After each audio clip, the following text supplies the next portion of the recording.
Am I audible? Can you take it down? Down. Okay. Yeah. Thank you. Do you want to hold it in hand or you want to? Let me see.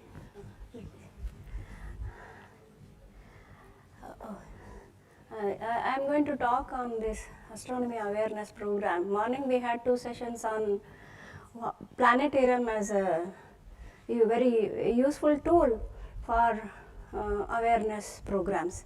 So here I am concentrating only on the cultural part as I deduced from my experience at the planetarium for the last more than 2 decades. So for any study of any civilization, how advanced it is, to understand that there are some scales, and this has been prepared by Vahia. So, and there are several things, so you will see traces of their knowledge of astronomy in folklore and literature, in traditions, and in temples and monuments, artworks, sculptures, and so on. So whatever knowledge they have, it has been a sort of recorded in any of these media as a very powerful thing. So for example, here is the constellation of Orion. We all know the story with it, we all can recognize it in the sky, true. But how do folk tradition takes it? So in the northern part of Karnataka, people identify it with a tool like this. So if this appears in the sky in the evening, they know that it is time to take out this tool and start raking the field. So that's how the knowledge builds up, and then later on the mathematical parts evolve.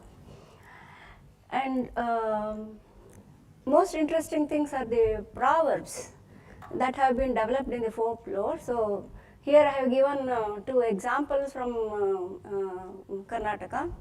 So it says only 1 candle for the entire village, only 1 blanket for the entire village. So what is the solution?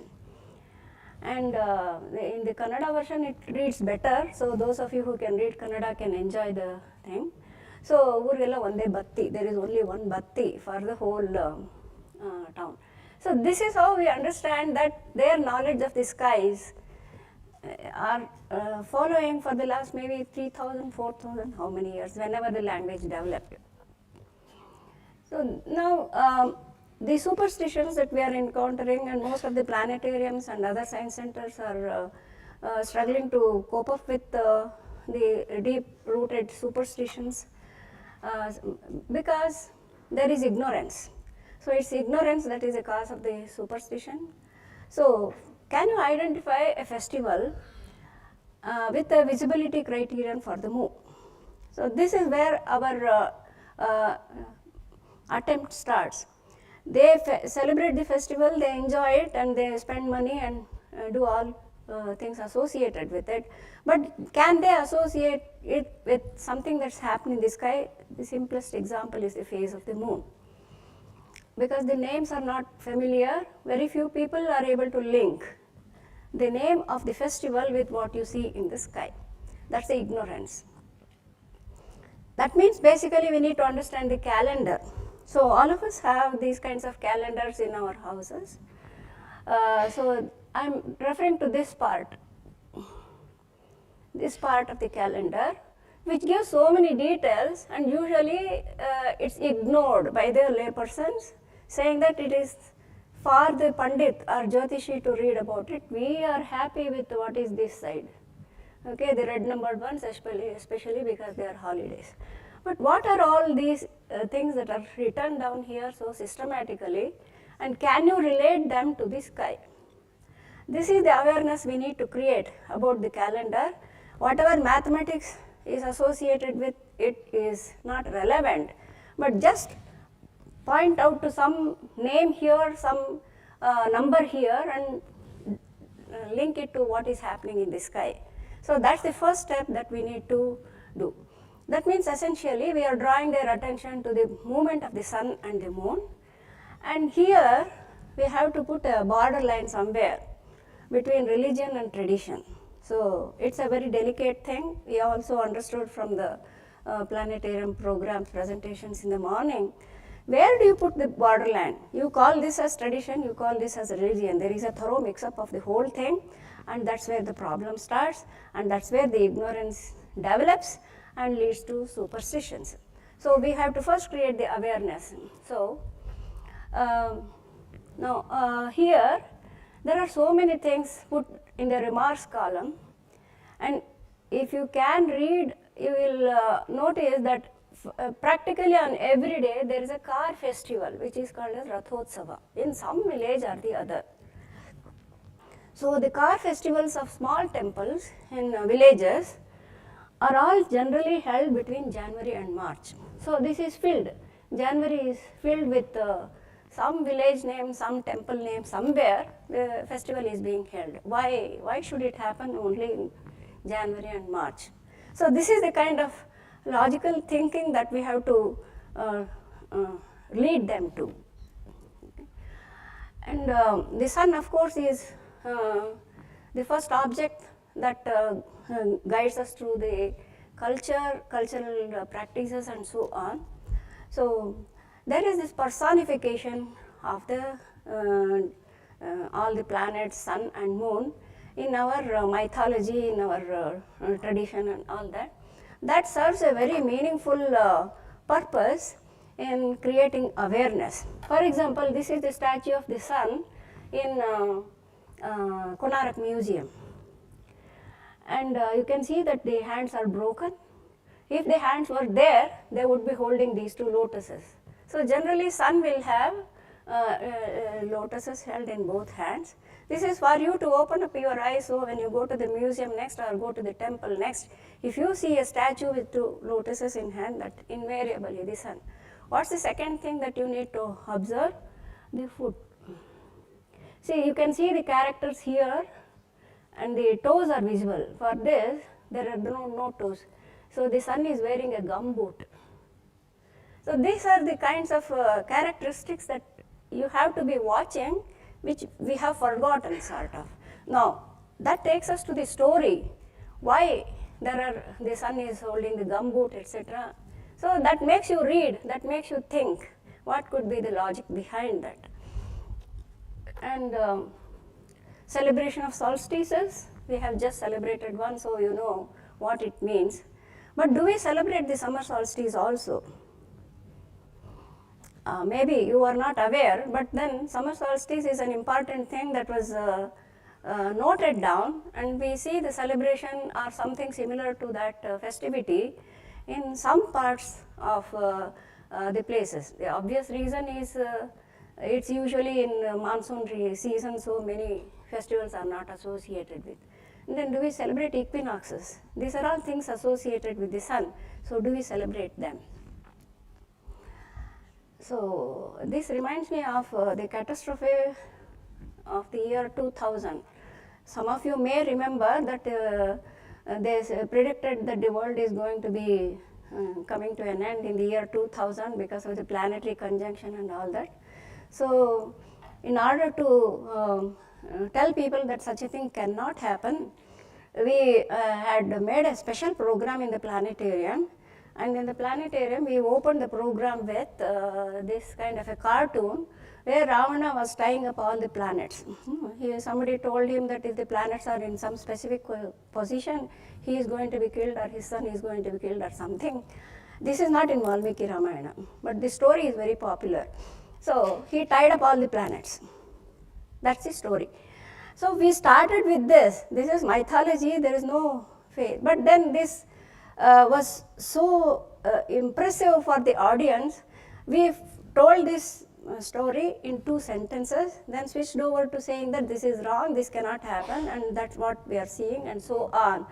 But then when you begin with something which they are familiar with, which they have heard already, it makes sense. And if I remember correctly, the script was borrowed by some people, translated into Hindi and Telugu and shown in other planetarium also.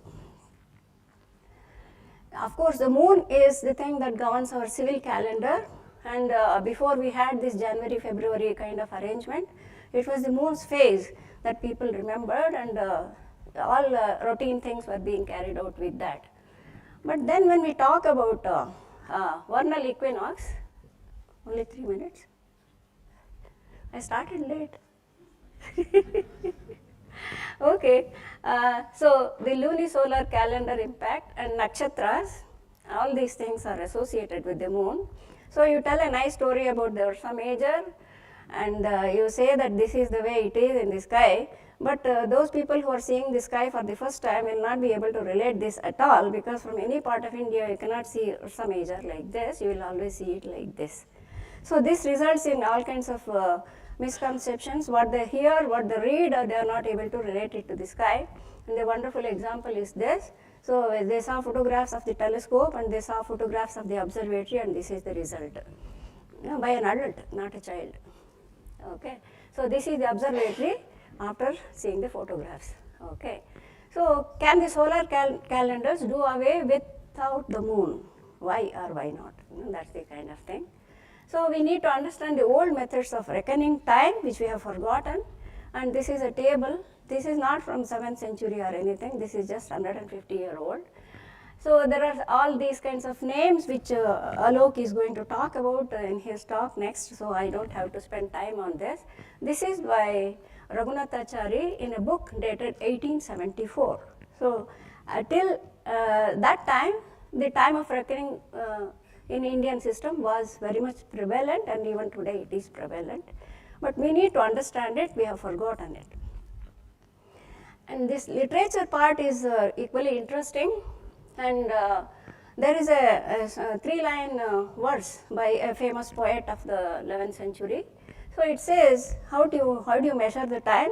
You observe your shadow length, add 11 to it, divide by 7, and that gets the number of hours from sunrise or to sunset. No, this is a simple formula which is given by a small verse. And a similar formula you will find in Kautilya's Arthashastra also. And there are puzzles involving the names of stars, and there are descriptions of stars and other things. Those people would not have written those descriptions unless they had seen it in the sky. This last one is very interesting. It describes that the full moon is like a silver plate, and above that there is Arti plate, and the camphor part of it is shining like the planet Venus in the sky. This is the description here, and everybody is very happy with the description, poetic description. But the question is, can you see Venus next to full moon? Can you ever see Venus next to full moon? So it was something else that they saw, and they described it. So this is the kind of puzzles that you encounter, which was common sense 200 years ago, and we have forgotten, we are not able to recognize them. So there are puzzles everywhere. This is in Jaipur. If you go to this instrument, you will see that there is a verse written down, and the verse is actually a formula like this. You can decode it into a formula, solve for all those P, T, W, and S, which is the number of the Paksha, Tithi, weekday, number of days, and so on. So this is a very interesting thing. I do not know how many people have even attempted to read this verse and try to understand it. It's a very interesting puzzle. It took me about 2 days for me to solve that puzzle. Okay, finally this is the answer. You get the time, Tithi, Paksha, etc. So finally the date is this 25th January 1771 when this was installed.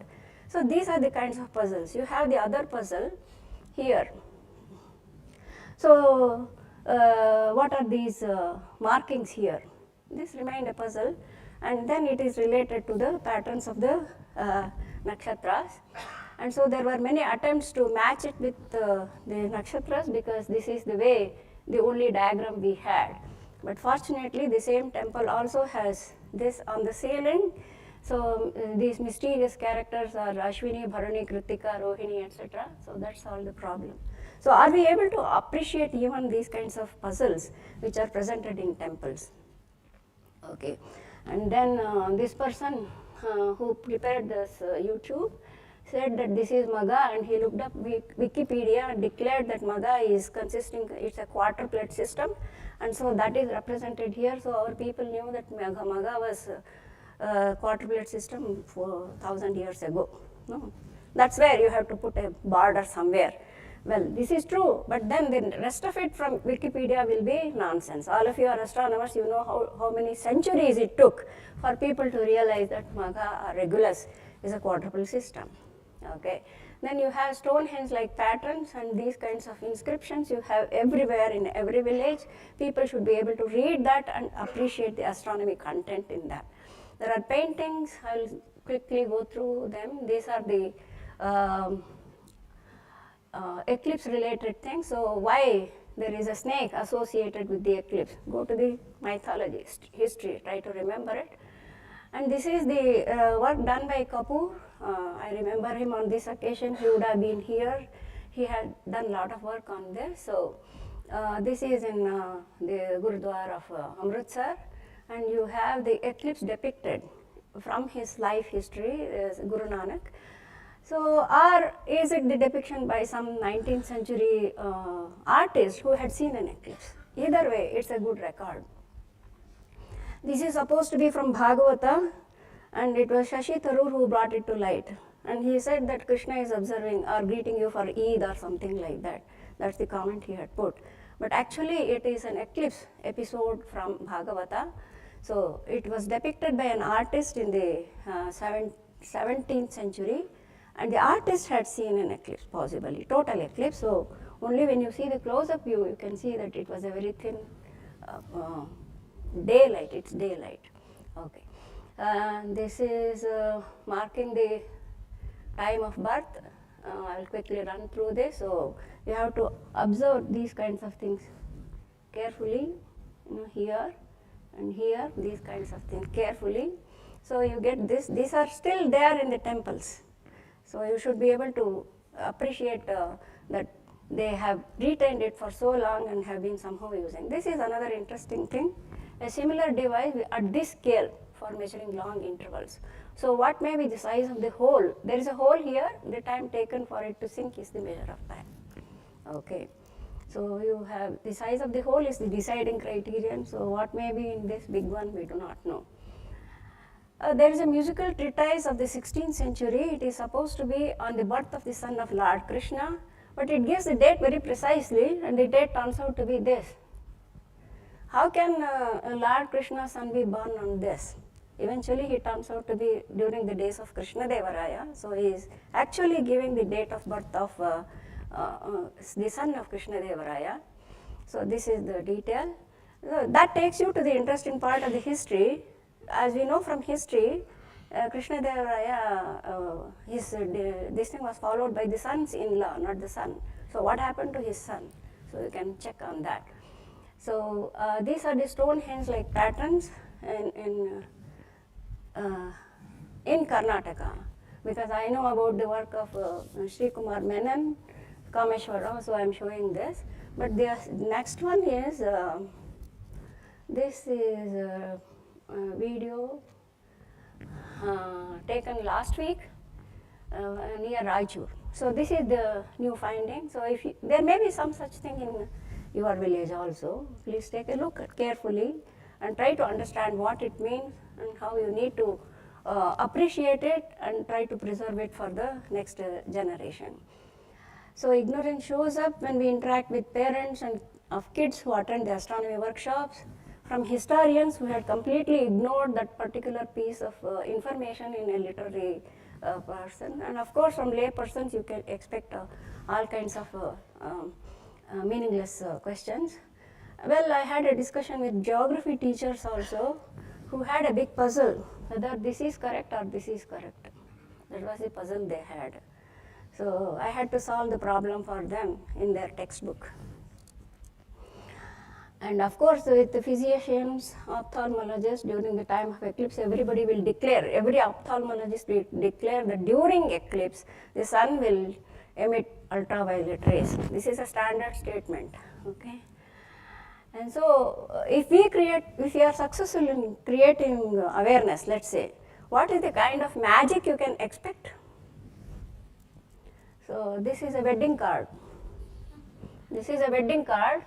On the reverse side, you have the planisphere. And this is the bride and the bridegroom. I expected him to come here and show it himself, but he didn't come.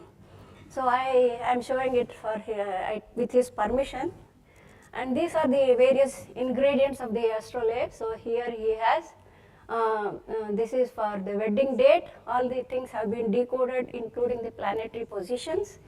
And this is for the girls and the boys nakshatra. What is it and what does it mean? He has explained.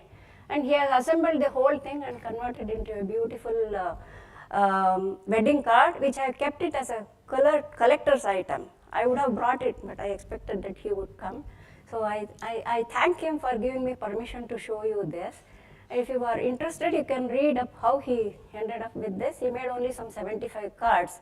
As you can see, it's very expensive. And the remark was that how many people are able to understand what you have done. So he had to be content with the regular wedding cards. So that's it. So one day I hope that the youngsters here also will come up with such innovative ideas using their awareness about astronomy. Thank you.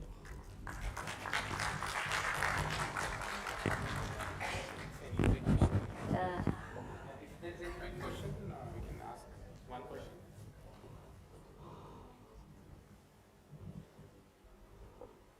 If not, then you can ask further questions in the evening. Yeah, thank you. So let's move to the astronomy outreach.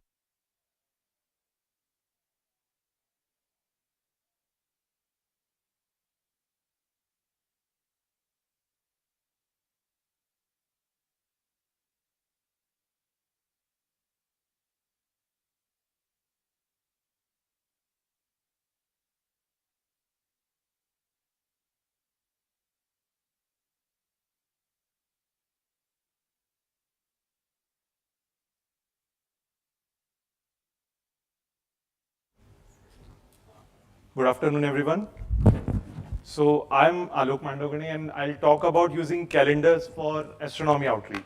So what Ma'am Shelja already discussed in the previous talk, it is more or less on the same lines. My talk will be discussing how we would use things that are known to the common people and tell them more about astronomy. But what Shelja Ma'am highlighted was like temples, old architectures.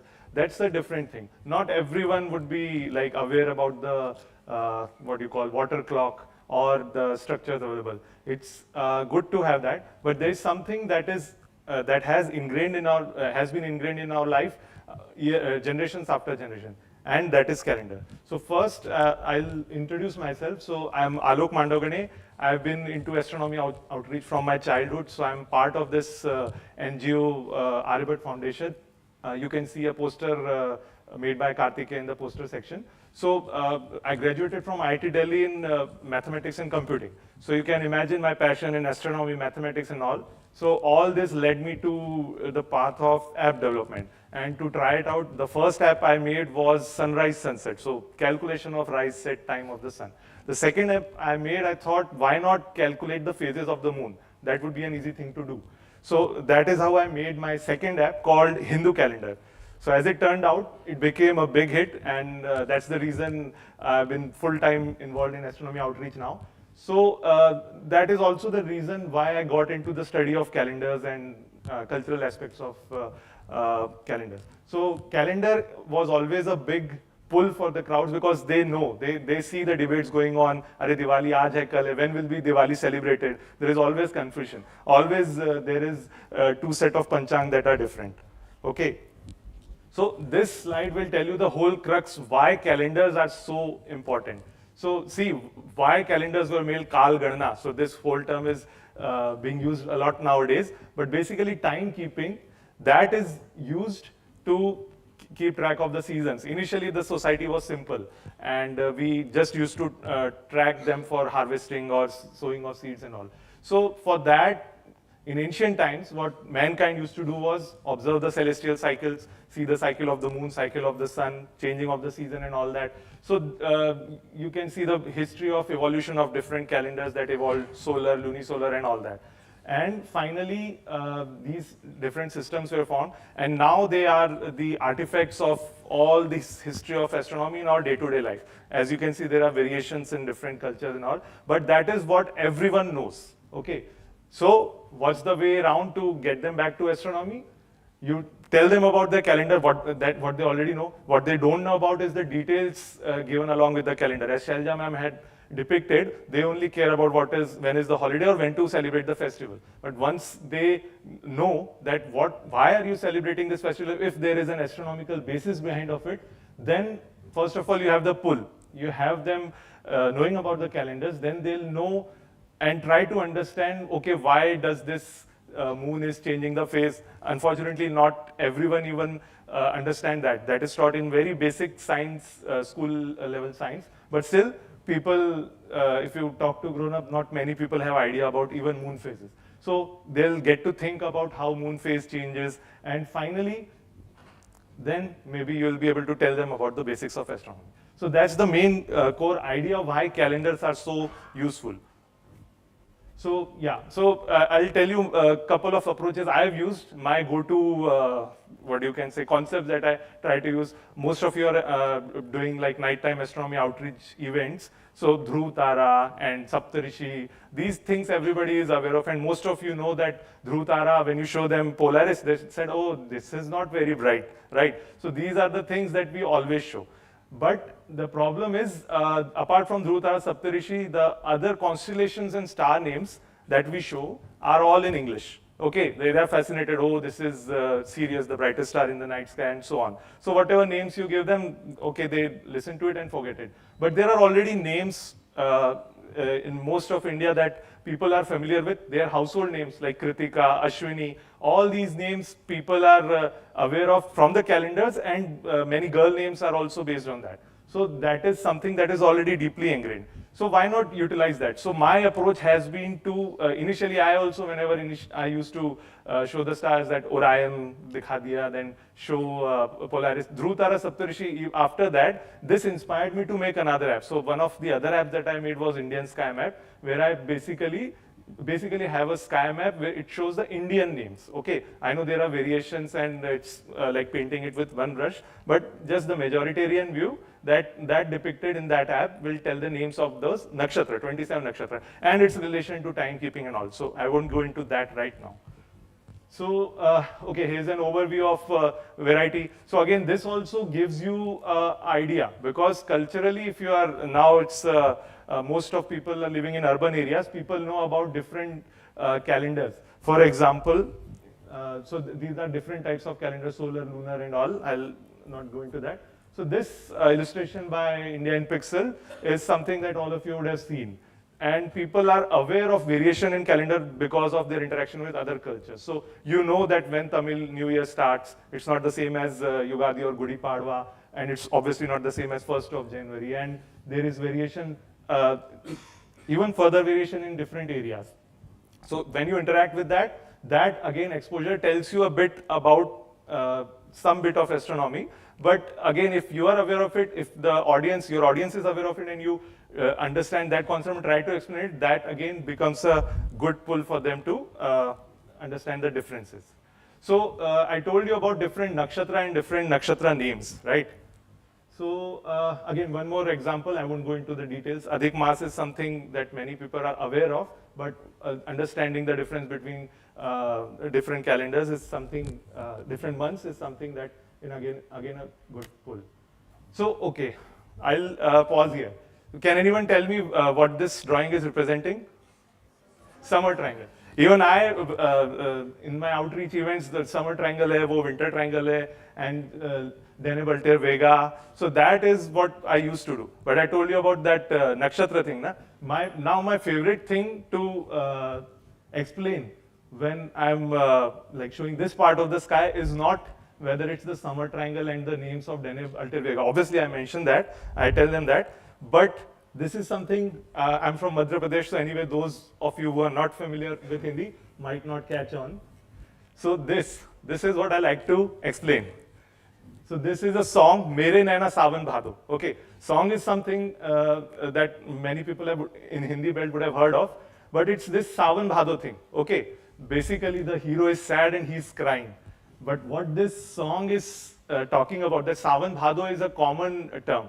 Sawan is Shravan, right? The month of Shravan. And Bhado is Bhadrapad. So not many of you would know that this altair is basically Shravan, right? So basically, and again, explaining the concept that the nakshatra where the full moon is present is named, the month is named after that. The Shravan month is when the full moon is next to this Shravan nakshatra, and that is when we have monsoon.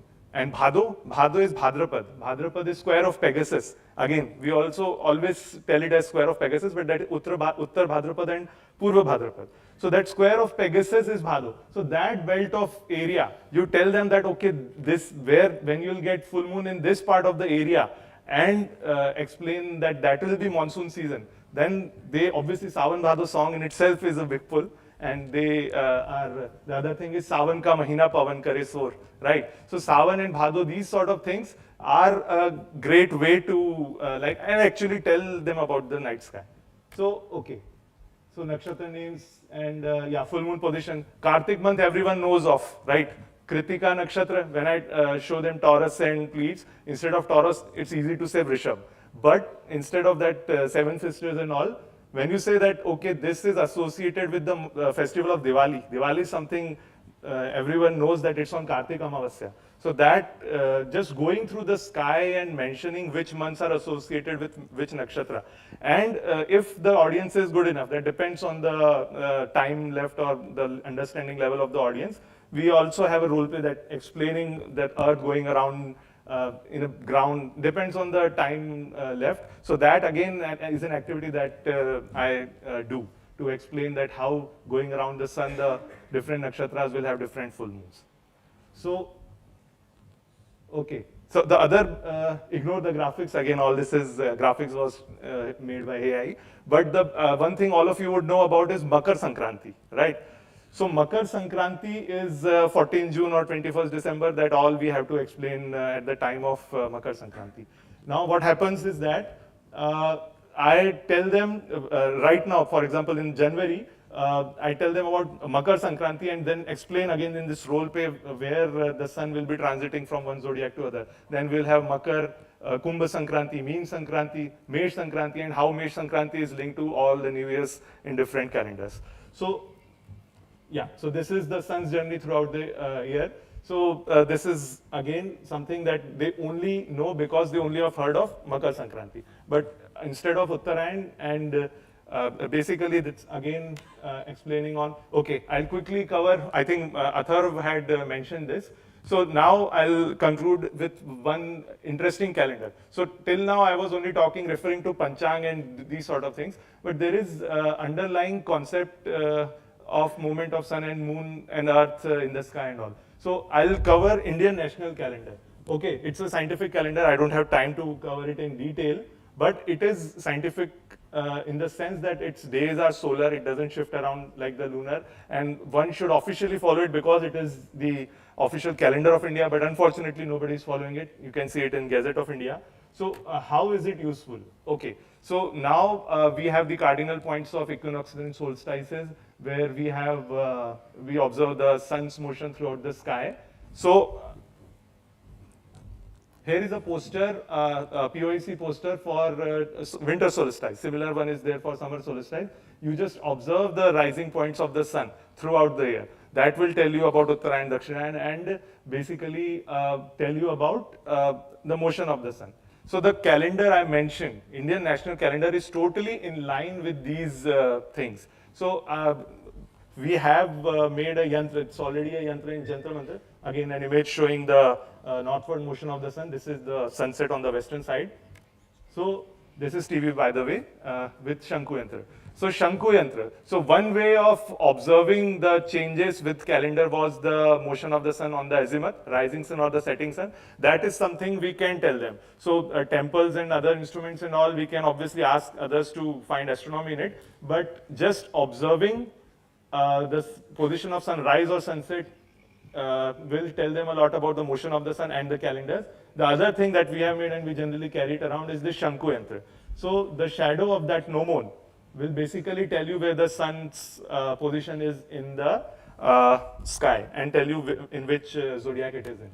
So this is Shanku Yantra. I'll conclude with this table.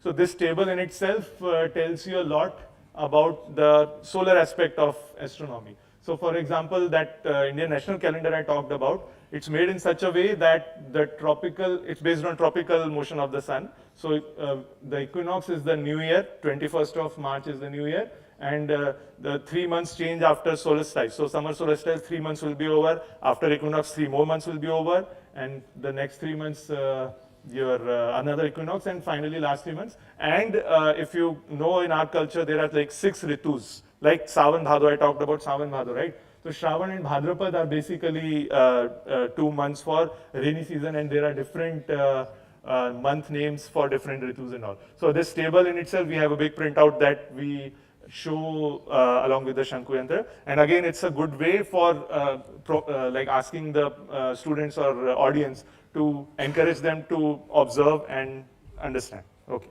thank you.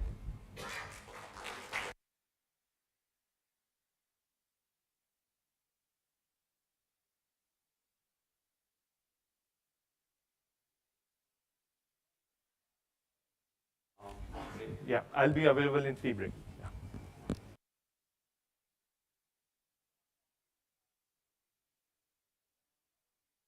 Architecture, city planning, and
Good afternoon, everyone. I'm Harshit Tiwari, and I've been doing science communication for about 9 years. And I'm talking about how we can use multidisciplinary approach to talk about astronomy and science in general. And so, in the first 5 years of in astronomy communication, what I realized was that the stargazing workshops or stargazing sessions were getting repeated, and like in longer term, the students or the audience was getting, their interest was lowering down over the years, and then nobody was like apparently taking up sciences or continuing with their interest in astronomy in the longer run. So this is where I started thinking about the problem, why it is happening. So my main motive of communicating astronomy was to ensure that there is more turnout in STEM subjects when the students are opting for science for different subjects in 11th and 12th, which was very lower in the NGOs where I was working. So I thought of different approaches, and here, because Jaipur is, so the problem was that telescope-centric outreach was dominating, and event-driven engagement models was there, which was focusing on more on getting more on showing rather than reasoning about what are they saying and what could be the possible patterns that they can look at or observe or record or make some science out of it. And so ultimately low conceptual carryover was there damping of interest over time and disconnect in the longer run. And while I was reading this, understanding this problem, I realized that I attended a talk at ASI meeting in Jaipur, where I learned about Savai Jai Singh II's planning of city. So, and then I realized that Jaipur is very much scientific in nature. It has Jantar Mantar, the city planning layout, which was designed by Savai Jai Singh II and his ministers, was something that was pointing towards astronomy and the early way of doing it. And so this is the layout of Jaipur, which was designed on Navgraha principle of astrology or astronomy, which eventually was taken by Charles Correa to design a building called Jawahar Kala Kendra, which was also on this very same layout, which also had an extra square which was taken out from there and it was placed here to represent these 9 mandals, which is a smaller portion of which is mentioned here, which these 9 windows are representing the Navgrahas. And the very same building has a coffee house, Indian coffee house, which has 28 tables representing 28 different phases of moon, which no one noticed. But then when I started talking about it through my walks, people started noticing patterns in Jawahar Kala Kendra, in Indian coffee house, in their walks around the Pink City, all like everywhere where they were going, they started noticing and talking about it later whenever we met. And so this made me realize that this way of talking about astronomy through bits and pieces over the time, not going full in detail, is actually having a retention, and then they are carrying over their interest in the longer run through different mediums and through different activities. Not being in an academic setting, not having any kind of defense mechanism ready, not being anxious is making them more receptive of the newer ideas and making them more, making it more probable for them to recognize patterns, which is ultimately observing different phenomena. So I started using architecture as astronomical interfaces. So any observation in science requires a reference point. An architectural point can become as a reference, and we can start making interpretations of the sky without using jargons. So my core idea remains is that we start observing patterns, and in the later part, when we have already understood what a pattern is being observed, or what change is being observed, then we bring in the name of the concept that makes it more easier for the audience to understand and carry over. So this is from a hike. So we regularly organize hikes, bird walks, and stargazing sessions, and different heritage walks, which eventually introduces you to astronomy and the Savai Jai Singh II's legacy of astronomy through city planning. So this is a road that is very much straight. So while on a hike, we talk about like how sun can come exactly in front of this road only on 2 days of the year, and then they will keep on looking out for it over the year to find out when it is going to be. So it eventually brings interest of people from different walks of life, even if they are pursuing like their professions. Then doing hands-on activities at Jantar Mantar, which is currently organized only on solstices and equinoxes, but then increasing the frequency of those activities has helped. And using Jal Mahal is usually considered as a tourist spot, wherein I find it as a reference point to look for the sunrise places, and then just showing them a different picture when I take them. So if I take them on December 5, I'll show them a picture of December 22, and then I'll ask, then they will eventually notice the pattern, and then they will ask question which will eventually turned into a inquiry-based learning. And going on a hike, so we purposely get lost during hikes to use sun as the navigation point, in nights using stars as the navigation point. And like even if we don't have any kind of gnomon or any erect object, we consider ourselves as a sundial, because any erect object can work as a sundial to find out navigation. So this is an interesting picture. So on a hike, we found out one hidden structure, which is a mini Jantar Mantar on Aravallis, which not many know about. So taking cues from different activities and then like adding them all back to astronomy to talk about it. And so yes, so this is from another walk that we organize, where which is about geology and planetary formation. So it is a very well curated walk, and you can find there are two fossils. It is a time fossil and it is a marine fossil. So when we go on these walks, we realize that we can find time fossils from the time of Tethys, as well as solidification of cyanobacteria, which is stromatolites, which are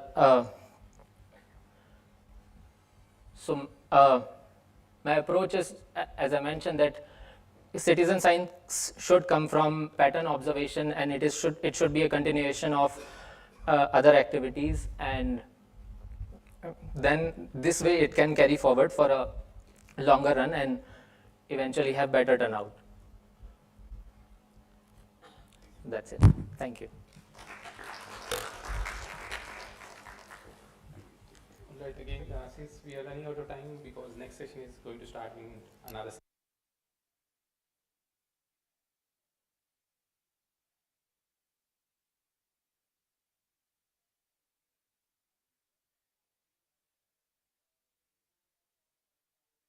So you have till 4:10.